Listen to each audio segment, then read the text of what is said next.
제발 제발 저희 가족을 살려주세요. 그녀의 처절한 절규가 눅눅한 감옥 틈새로 흩어집니다. 2009년 5월 말 비엔티안 감옥 정문 철창 바닥, 감옥 정문 바닥에 주저앉아 피눈물을 흘리는 한 여자가 있습니다.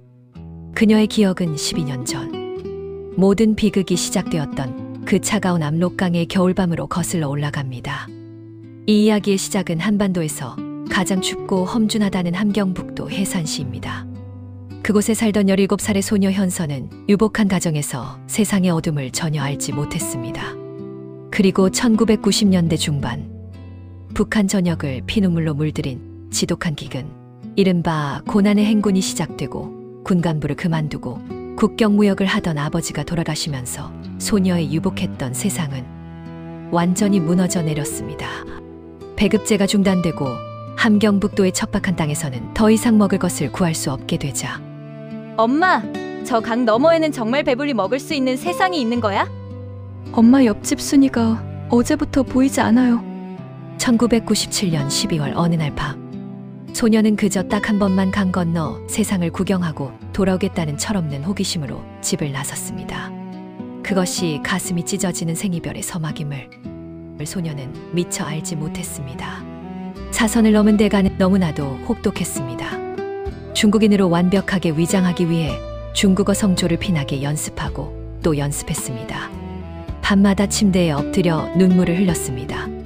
무려 10년이라는 긴 세월을.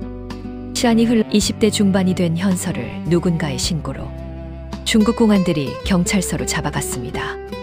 공안의 서슬퍼런 눈빛과 강압적인 문초 앞에서도 완벽한 중국어로 대답해야 했습니다.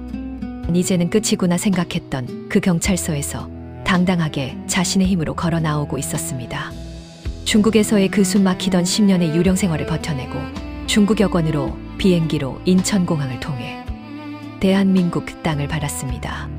그런데 2009년 3월 그녀의 도움을 받아 뒤늦게 북한을 탈출했던 어머니와 남동생이 동남아시아 라오스 국경을 넘다 라오스 경찰에 잡형 수감되었다는 것입니다. 루앙남타 감옥에서 벌금을 내고 어머니와 동생을 구출하여 수도 비엔티안 한국대사관으로 이동 중 다시 잡혀 비엔티안 감옥에 두 번째로 수감되었습니다. 사방이 꽉 막힌 이국 땅의 감옥 문 앞에서 남은 돈도 없고 모든 소망이 끊어진 채 무너져 내리던 순간이었습니다. 그때 통곡하는 그녀의 가녀린 어깨 위로 낯설